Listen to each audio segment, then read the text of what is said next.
How's it going, everybody, and welcome back to the channel. Today, I'm going to be bringing you an Ashen deck profile. Now, I did take this to locals and got super lucky and got a top 4. Got 4th place with a 3-run record. After Swiss, we did not play top 4.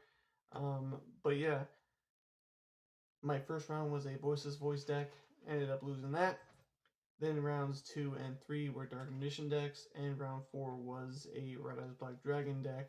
So that's why it was extremely lucky. Just got favorable matchups, and that's basically what it is. Got lucky. So if you take this to your locals, you may not yield the same results. But let's go and get right into the deck profile. If you are looking to play Ashen, hopefully this gives you some ideas on what you can run. But yeah, of course, starting off with the boss monster himself, Vados. This destroys the field spell. Usually you want to destroy the obsidian, but if it's your opponent's field spell, you can kind of stop their plays in some ways. And then you special summon to your opponent's side of the field. Then you can set a continuous trap card, Ashen trap card from the deck. So really nice to kind of interrupt your opponent.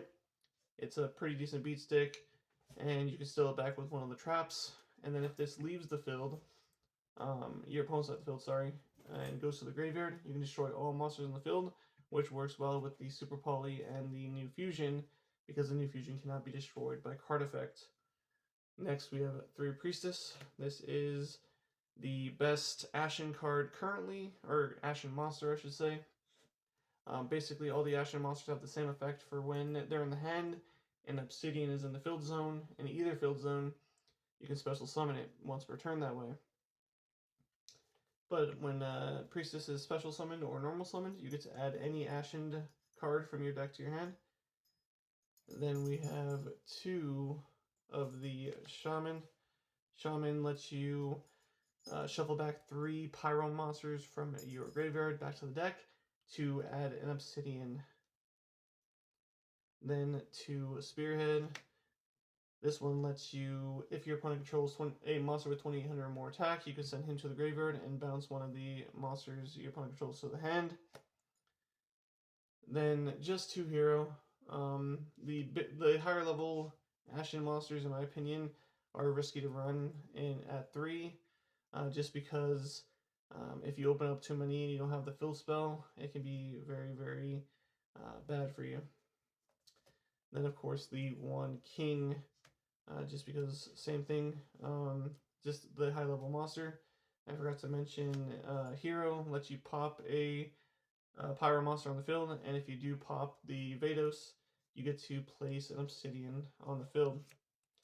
Then king, if your opponent controls a monster with 2800 or more attack, you get to special summon 1 Ashen monster from your deck, except for himself.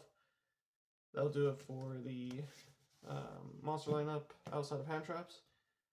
We'll go to spells real quick. We got 3 Awakening. This gets all your plays going.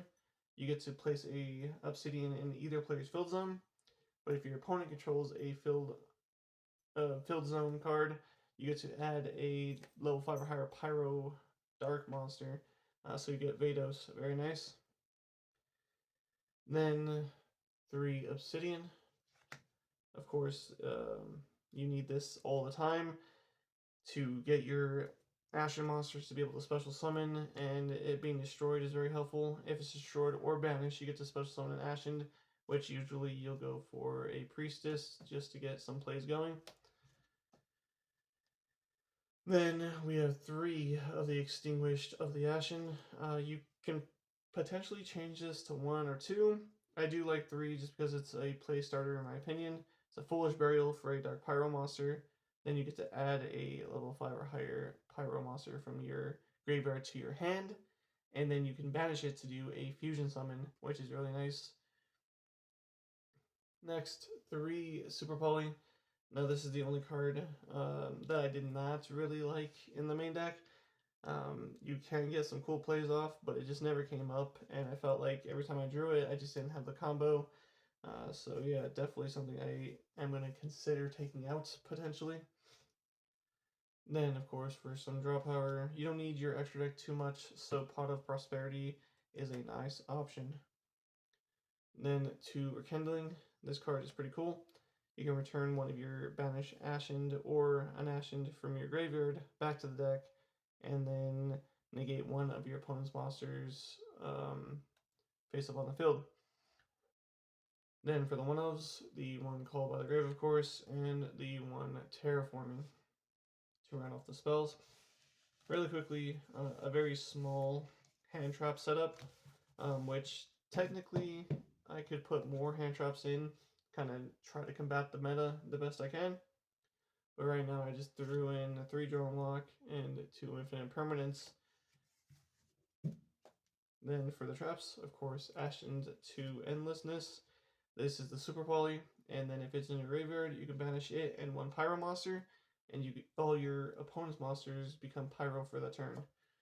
And then 1 Ashen for Eternity.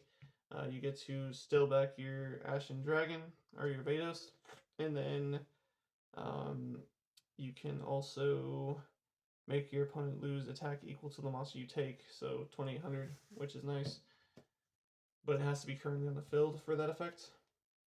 Then the extra deck, definitely something you can play around with, and if you have better options, definitely throw them in. But I was running 1 Money Mundragon, 1 Drex to Paleo, 2 of the Ember, not the best poly target, and not the best monster ever made, but pretty cool.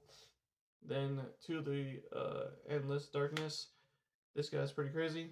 Can be targeted by monster effects, and with the trap, he can get up to like 5,000 plus. So he's kind of like the towers for the deck, but he can be targeted by traps. So if they turn him off with cards like Infinite Permanence, they can just go ahead and get rid of it that way.